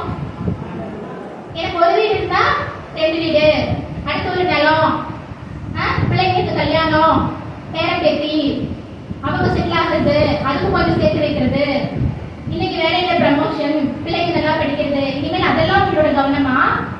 இல்ல ஆண்டவருடைய மகிமையை காண்பதா? ஆமென் சொல்லுங்க. ஆண்டவருடைய மகிமையை காண்பது. அப்ப நம்மளுடைய கண்கள் எப்பவும் எப்படி இருக்கணும்? பரலோகத்துக்கு நேரா இருக்கணும். அப்போ ஒரு உண்மையான ஊழியனுடைய கண்கள் எப்பவும் யார் தான் பார்க்கும்? ஆண்டவரை மாத்திரம் தான் பார்க்கும், இந்த உலகத்தை பார்க்காது. அப்படிங்கிறது நம்ம சேவனுடைய வாழ்க்கையிலிருந்து கத்துக்கலாம். அடுத்தது இந்த சேவனுடைய வாழ்க்கையிலிருந்து நம்ம பார்க்க இன்னொரு முக்கியமான விஷயம் என்னன்னா, மரணமே இருந்தாலும் ஆண்டவருடைய வார்த்தைகள் அவனுடைய மனதில் இருக்கும். இது ரொம்ப அழகான ஒரு பகுதியில மட்டும் வாசிக்கலாம் பாருங்க. நான் சேவான் 59வது அதிகாரம், 7வது அதிகாரம் 59வது வசனத்தை நான் வாசிக்கிறேன். இப்ப கல் எரிஞ்சிட்டாங்க சேவான, அந்த பகுதியை வேணா சேர்த்து வாசிச்சிடலாம். 57வது வசனத்துல இருந்து வாசிக்கிறேன் பாருங்க. அப்பொழுது அவர்கள் உரத்த சத்தமாய் கூக்குரலிட்டு தங்கள் காதுகளை அடைத்துக் கொண்டு ஒருமனப்பட்டு அவன் மேல் பாய்ந்து அவனை நகரத்துக்கு புறம்பே தள்ளி அவனை கல்லெறிந்தார்கள். எடுத்து அவனை அடிச்சு கொலை பண்றதுக்கு சேவான் கல்லெறியப்பட்டார். அதுக்கப்புறம் ஒரு சம்பவம் நடக்குது பாருங்க. 59வது வசனம். அப்பொழுது சேவான் ஒரு சொல்றாரு, கர்த்தராகிய இயேசுவே என் ஆவியை ஏற்றுக்கொள்ளும் என்று சேவான் தொழுது கொள்ளுகையில் அவனை கல்லெறிந்தார்கள். இதுக்கு தெரியுது, தன்னை கல்லெறிந்து கொல்ல போறாங்க, அதுக்காக தான் அடிச்சு தூக்கி நகரத்துக்கு புறம்பே போட்டிருக்கிறாங்க அப்படின்னு. அப்போ தன்னுடைய மரணத்துக்கு ஆயத்தமாட்டோம் தெரிஞ்சு அவர் அந்த ஜெபத்தை பண்றாரு, இயேசுவே என் ஆவியை ஏற்றுக்கொள்ளும். இது உங்களுக்கு ஏதாவது தோணுதா இந்த வசனத்தை பார்க்கும்போது? Very good. இயேசு கிறிஸ்து சிலுவையில் மொழிந்த 7வது திருமொழி தான் இது. அப்போ ஒரு ஊழியக்காரன் உண்மையாலுமே ஆண்டவருடைய ஊழியக்காரனா இருந்தா அவனுடைய மரணத்திலும் அவனுடைய வாயில் என்ன இருக்கும்? ஆண்டவருடைய வார்த்தை இருக்கும். ஏன்னா அந்த ஊழியக்காரனுடைய இருதயம் ஆண்டவருடைய வார்த்தைகளால் நிறைந்தது. அந்த வார்த்தை, அந்த இருதயத்தினுடைய நிறைவு என்ன பேசுது? வாயில வார்த்தையா வருது இல்லையா? அடுத்த ஒரு வசனத்தை வாசிங்க. அவனோ முழங்கால் படியிட்டு, ஆண்டவரே இவர்கள் மேல் இந்த பாவத்தை சுமத்தாதிரும் என்று மிகுந்த சத்தமிட்டு சொன்னான். இது என்னங்க? Very good. இயேசு கிறிஸ்து பேசின முதலாவது திருமொழி, பிதாவே இவர்களை மன்னியும், தாங்கள் செய்கிறது இன்னதென்று அறியாதிருக்கிறார்கள். எத்தனை ஊழியக்காரங்களுக்கு இன்னைக்கு இப்படி வாயிலிருந்து ஆண்டவருடைய வார்த்தை வருது? அப்போ ஒரு உண்மையான கிறிஸ்துவுடைய ஆவியை பெற்ற ஊழியக்காரனுடைய இருதயமும் அவனுடைய வாயும் எப்படி இருக்கும்? ஆண்டவருடைய வேதாகமத்தின் வசனங்களால நிறைந்திருக்கும். அப்படி நிறைந்திருக்கும் பொழுதுதான் சமரசம் இல்லாம உண்மையா ஆண்டவரை நோக்கி மக்களை திருப்பி மக்களுடைய பாவத்தை கண்டித்து உணர்த்த முடியும்.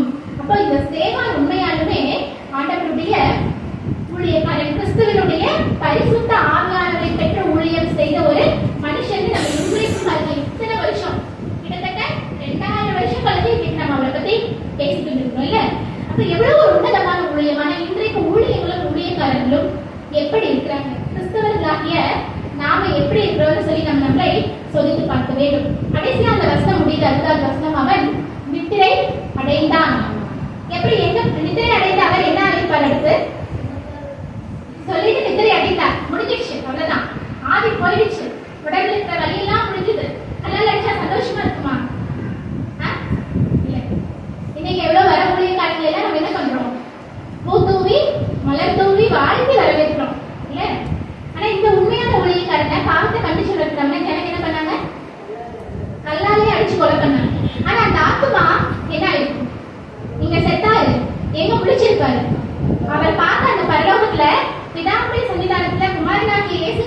தரிசிக்கிற ஒரு பாக்கியம் அவருடைய ஆவிக்கு, அவருடைய ஆத்மாவுக்கு கிடைச்சிருக்கும். இதை விட ஒரு பெரிய பாக்கியம் இருக்க முடியுமா? இதை விட ஒரு பெரிய ஆசீர்வாதம் இருந்துட முடியுமா? முடியவே முடியாது இல்ல. அப்போ நம்முடைய கண்களும் ஆண்டவரை நோக்கி பார்க்க வேண்டும். இன்னைக்கு நம்ம 2 கேள்விக்கு பதில் கண்டுபிடிச்சோம் இல்லையா? நீங்க இன்னைக்கு கேட்கலாம், ஏமா இன்னைக்கு காலையில எங்களை உட்கார வச்சு இதெல்லாம் சொல்ற, எங்களுக்கும் இதுக்கு என்னமா சம்பந்தம்? உங்களுக்கு சம்மந்தம் இருக்கு சரியா? இன்னைக்கு நீங்க ஃபர்ஸ்ட் என்ன கத்துக்கிட்டீங்க? மெய்யான ஆண்டவருடைய ஊழியம் என்பது என்ன கத்துக்கிட்டீங்களா? அது என்ன? பரிசுத்த வேதாகமத்தை ஆண்டவருடைய வார்த்தையை நோக்கி மக்களை திருப்ப வேண்டும். இரண்டாவது பாவத்தை கண்டித்து உணர்த்த வேண்டும். அடுத்தது ஒரு மெய்யான ஊழியன் வந்து எப்பவுமே அவருடைய கண்கள் கிறிஸ்துவை நோக்கி பார்த்து கொண்டிருக்கும். உண்மையான கிறிஸ்துவுடைய ஆவியை பெற்ற ஊழியக்காரனுடைய ஊழியம் எப்படி இருக்கும்? அது கிறிஸ்துவின் மாதிரியின்படி இருக்கும் சரியா? வேற எந்த மாதிரியின்படியும் இருக்காது. அது கிறிஸ்துவின் மாதிரியின்படி இருக்குன்னு நம்ம பார்க்கிறோம். கடைசியா இங்க நம்ம என்ன செய்யணும் பாத்தீங்க அப்படின்னா, இன்றைக்கு இந்த பிரசங்கம் ஏன் உங்களுக்காகவும் எனக்காகவும் கொடுக்கப்பட்டிருக்குன்னா, நாம் அப்படிப்பட்ட உண்மையான ஊழியர்களாக மாற வேண்டும். நான் நம்முடைய சபையில அடிக்கடி இந்த வசனத்தை சொல்லியிருக்கேன் இல்லையா? 2 பேர் சொல்லுவேன். அந்த வசனம் ரொம்ப அழகா இருக்கு. யாருக்கு ஞாபகம் இருக்கு? இந்த ஆச்சரியமான ஒளியிடத்துக்கு வரவழைக்கிறவருடைய மகத்துவமான புண்ணியங்களை அறிவிக்கும்படி நீங்கள் அவருடைய ராஜரீக ஆசாரிய கூட்டம். அப்படின்லாம் யாரு யாரு? ராஜரீக ஆசாரிய கூட்டம்னா நீங்களா யாருங்க? ஊழியக்காரங்க இல்லையா? அந்த ஊழியம் யாருடைய தலையில கொடுக்கப்பட்டிருக்கு? உங்களுக்கும் கொடுக்கப்பட்டிருக்கு சரியா? உங்களுடைய குடும்பத்துல, உங்களுடைய வேலையிடங்கள்ல, நீங்க இருக்கிற இடங்கள்ல ஊழியம் உங்களுக்கும் கொடுக்கப்பட்டிருக்கு. அப்ப நீங்களும் இந்த ஊழியத்தை செய்யும்போது எப்படி செய்யணும்? மக்களை ஆண்டவருடைய வார்த்தைகளை நோக்கி திருப்பி பாவத்தை கண்டித்து உணர்த்து கிறிஸ்துவை போன்று என்ன பண்ணணும்? ஊழியம் செய்யணும். அதுக்காக தான் இந்த பகுதி உங்களுக்கு கொடுக்கப்பட்டிருக்கு. இந்த அப்போஸ்ல வந்து ரொம்ப ஒரு முக்கியமான ஒரு வசனம் என்னன்னு பாத்தீங்கன்னா, அதுக்கு முன்னாடி நான் உடனே சொல்லிடுறேன். இந்த ஸ்தேவான் யாரு? ஸ்தேவான் யாரு? எந்த வேலைக்காக அவரை வச்சாங்க? பந்தி விசாரிக்க. ஆனா அவர் என்ன பண்ணாரு? ஒரு அழகான ஊழியத்தை செய்து அவருடைய வாழ்க்கை நிறைவேற்றினார். இளம் வாலிபன் தான் சரியா? இயேசு கிறிஸ்துவும் ஒரு வாலிபன் தான் இல்ல? இந்த ஸ்தேவானும் ஒரு இயேசு கிறிஸ்துவை பின்பற்றின ஒரு வாலிபன். அவன் பந்தி விசாரிப்புக்காக ஏற்படுத்தப்பட்டான். ஆனா அவன் செய்தது என்ன? கிறிஸ்துவனுடைய ஊழியம். இன்றைக்கு நான் யாரா வேணாலும் இருக்கலாம். நான் வீட்டுல இருக்கிற ஒரு மனைவியா இருக்கலாம், வேலைக்கு போற கணவனா இருக்கலாம், இல்ல வேலை செய்கிற ஆசிரியர்களா, செவிலியர்களா, டாக்டரா, என்ஜினியரா, கவர்மெண்ட் ஆபீசரா. நான் பாத்ரூம் கூட கழுவலாம் சரியா? பாத்ரூம் கூட கழுவலாம்னா அது தப்பான வேலை கிடையாது. ஏன்னா என்னோட வீட்டு பாத்ரூம் யாரும் சுத்தம் பண்ணணும், நான் தான் சுத்தம் பண்ணுவேன். எந்த வேலையை வேணாலும் நம்ம வைக்கலாம். இந்த உலக பிரகாரமா பார்த்தா நியாயமா செய்யற எல்லா வேலையும் ஒன்றுதான். நம்மளுக்கு தான் கலெக்டர் தான் வசதி, பியூன் தான் தாழ்வு, அப்படி கிடையாது. எந்த வேலையை செய்தாலும் நீங்கள் ராஜரீக ஆசாரிய கூட்டமா இருக்கிறபடியா இந்த ஊழியத்தை நீங்கள் கனமுள்ளவர்கள் என்று எண்ணி கடவுள் உங்க கையில கொடுத்திருக்காரு. அப்ப இந்த ஊழியத்தை செய்ய நீங்கள் எவ்வளவு ஜாக்கிரதையா இருக்கணும்? ரொம்ப ஜாக்கிரதையா இருக்கணும். உங்களுடைய வாழ்க்கை, உங்களுடைய சாட்சி எல்லாவற்றிலும் இந்த ஊழியத்துல ஊழியம் இருக்கிறது. நீங்க ஊழியக்காரர்கள் தான், ஊழியக்காரிகள் தான். அதுக்காக தான் இந்த செய்தி. உண்மையான அர்ப்பணினா என்ன? உண்மையான அர்ப்பணி ஊழியன்னா யாரு? நீயே அந்த அர்ப்பணி ஊழியன் அப்படின்னு தெரிய வைக்கிறதுக்காக இந்த செய்தி சரியா? இதுல கடைசியா ஒண்ணே மட்டும் பார்க்கலாம். இந்த புதிய ஏற்பாட்டுல பாத்தீங்கன்னா எத்தனை புத்தகங்கள் இருக்கு? சீக்கிரம் சொல்லுங்க, முடிச்சிடலாம். 27 புத்தகம் இருக்கு. எல்லா புத்தகத்திலையும் பாத்தீங்கன்னா கடைசி வார்த்தை ஆமென்னு முடியும். பாத்தீங்களா? யோவான்ல மட்டும் முடியாது. அப்படி ஏன் அப்படின்னா இந்த நூலை எழுதினது யோவான் அப்படின்னு முடிஞ்சிருக்கும். ஆனா அந்த அங்கேயும் மெசேஜ் கம்ப்ளீட் ஆயிருக்கும். இயேசு கிறிஸ்துவினுடைய வாழ்க்கையை குறித்த நற்செய்தி சொல்லி மெசேஜ் கம்ப்ளீட் ஆயிருக்கும்.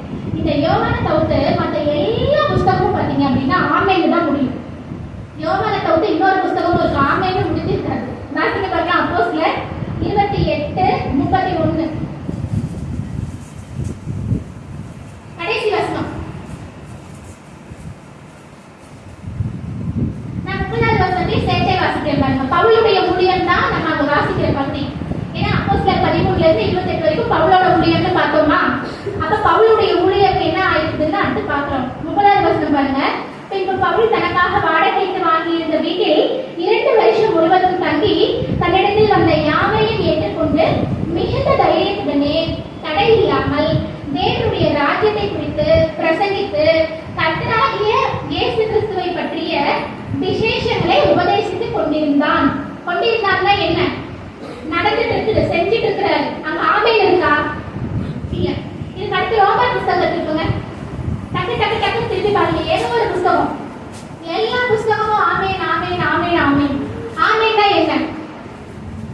ஒரு நிறைவை காமிக்குது. ஜெபத்தினுடைய முடிவு என்ன? ஆமென் இல்லையா? தூக்கிட்டு இருந்தா ஆமாய் கத்தரை ஸ்தோத்திரி சொல்லி ஆமென் போட்டா எல்லாம் எந்திரிச்சு வீட்டுக்கு போயிடணும். அதானே நமக்கு தெரிஞ்சது. அப்போ ஆமென்னா ஒரு நிறைவு, ஒரு முழுமை. ஆனா இந்த அப்போஸ்தலர் புத்தகம் மட்டும் முடியல இல்ல. புரியுதா நான் என்ன சொல்றேன்னா? ஆமென் நம்ம போடல, ஆமெனே போடல, அது முடியல, அது நடந்துட்டு இருக்கு. ஏன் அப்படின்னா அப்போஸ்தலர் நடவடிக்கைகள் இன்னும் நடந்து முடியல. பாருங்க, இன்றைக்கு அது தொடர்ந்து கொண்டே இருக்கு. அப்போஸ்தலர் நடவடிக்கைகள் அப்ப ஆரம்பிச்சது இன்னைக்கும் தொடர்ந்து கொண்டே இருக்கு. அப்போஸ்தலர் நடவடிக்கைகள் புத்தகம் எழுதி முடிக்கப்பட முடியாது. ஏன் அப்படின்னா கிறிஸ்துவுடைய வருகை வரைக்கும் அது நடந்துட்டே தான் இருக்கும். யார் மூலமாக? உங்கள் மூலமாகவும் என் மூலமாகவும். இந்த ஊழியம் உங்கள் கையில் கொடுக்கப்பட்டிருக்கிறது. சரியா? நீங்களும் உங்களுடைய வாழ்க்கையிலே மெய்யான அர்ப்பணிகளுடைய அர்த்தத்தை அறிந்து ஒரு மெய்யான கிறிஸ்துவனுடைய ஆவியை பெற்ற ஊழியக்காரன் எப்படி ஊழியம் செய்வான் என்பதை தெரிந்து கொண்ட நீங்கள் உண்மையான கிறிஸ்துவனுடைய ஊழியக்காரர்களாக மாறி தொடர்ந்து இந்த அப்போஸ்தலர் நடவடிக்கைகள் புத்தகத்துல ஆண்டவர் ஒரு அக்கௌண்ட் வச்சிருப்பாரு மேல. அப்போஸ்தலர் நடவடிக்கைகள்ல பவுலுடைய வாழ்க்கைக்கு அப்புறம் என்ன நடக்குதுன்னு ஆண்டவர் கணக்கு வச்சிருப்பார். அந்த கணக்குல அந்த அப்போஸ்தலர் நடவடிக்கைகள் புத்தகத்துல உங்களுடைய ஊழியமும் என்ன பண்ணப்படணும், எழுதப்படணும். தொடர்ந்து உங்கள் மூலமாக கிறிஸ்துவுடைய வருகை வரைக்கும் இந்த அப்போஸ்தலர் நடவடிக்கைகள் நடந்து கொண்டே இருக்கும். அதற்காக தான் இன்றைக்கு இந்த செய்தி உங்களுக்காக கொடுக்கப்பட்டிருக்கு. தலைமையை தாழ்த்தி ஜெபிப்போம். நீங்க நேசிக்கிற எங்கள் அன்பின் கடவுளை இந்த அருமையான காலைகளுக்காக நாங்கள் நன்றி செலுத்துகிறோம் சுவாமி. ஆண்டவரே, உங்களுடைய பரிசுத்த ஆவியானவரை பெற்றுக்கொண்ட ஒரு உன்னதமான ஊழியம் எப்படி இருக்கும்? அந்த உண்மையான ஊழியம் செய்கிற ஊழியம் எப்படி இருக்கும்? அவருடைய கண்கள் யாரை நோக்கி பார்க்கும் அப்படிங்கிறது எல்லாம் இன்றைக்கு சேவானுடைய வாழ்க்கையிலிருந்து நாங்கள் கற்றுக்கொண்டோம். அப்போஸ்தலர் நடவடிக்கைகளுடைய புத்தகம் தொடர்ந்து ஆண்டவரே உங்களுடைய பரலோக புத்தகத்துல எங்கள் மூலமாக எழுதப்பட்டுக் கொண்டிருக்கிறது என்பதை இன்றைக்கு நீர் எங்களுக்கு காட்டிய தயவுக்காக நாங்கள் நன்றி செலுத்துகிறோம் சுவாமி. தொடர்ந்து எங்களுடைய வாழ்க்கையிலே, எங்களுடைய வேலை இடங்களிலே, நாங்கள் வசிக்கிற பகுதிகளிலே ஆண்டவரே உங்களுடைய உன்னதமான ஊழியக்காரர்களாக நாங்கள் மாறி உங்களுடைய ஊழியத்தை செய்கிறவர்களாக எப்பொழுதும் நித்தியத்தை நினைத்து பார்த்து வாழ்கிற மக்களாக நாங்கள் இருக்க எங்களை எல்லாரையும் பயன்படுத்தியது. ஆண்டவரே, நாங்கள் உங்களுடைய தெரிந்து கொள்ளப்பட்ட சந்ததியில் ராஜரீக ஆசாரியர் கூட்டம் என்பதை உணர்ந்து கொண்டு அதற்கேற்ற உத்தமமான ஒரு வாழ்க்கையை சபையாக நாங்கள் எல்லாரும் பலனை எங்களுக்கு உதவி செய்தோம். எங்கள் ரட்சகரும் மீட்பருமாகிய இயேசு கிறிஸ்துவின் மூலம் ஜெபம் கேளும் நல்ல பிதாவே.